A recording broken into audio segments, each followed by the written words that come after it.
Next up is what's called a bubble chart. So it looks at all of the topics that were brought up and puts them into a bubble. And so the bubble is larger if there was more discussion around that topic. So cheating a little bit here, the snoozling room was brought up as a topic. So what we're gonna do is eliminate that from this bubble chart, and you'll see it will look a little bit different once we do that. So then we get some more perspective around the ideas, lots of ideas discussed, and what are those ideas? But so let's take ideas and drop that out of the picture and see what we end up having there as far as topics that were discussed. So outreach and events, it clearly pops out that that's one of the top topics that people want, your team wants to see.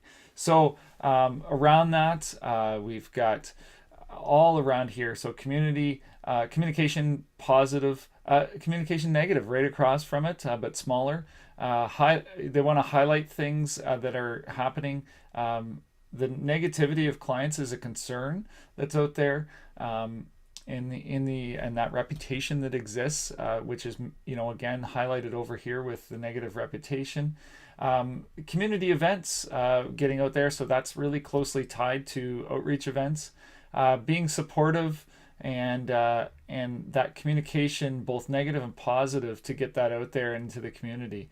So there's lots of different areas where there can be great expansion in what you can do. And you can see there's lots of different areas, but certainly some focus. And it's great to see that there's some focus around outreach and community events, and then also tying in to the specifically healthcare, without losing out in the fact that RCMP came up a few times. And RCMP, there's clearly some education that's needed there on an individual basis, so that some myths are dispelled and there's better support there that they can provide to the people that they see. So really interesting.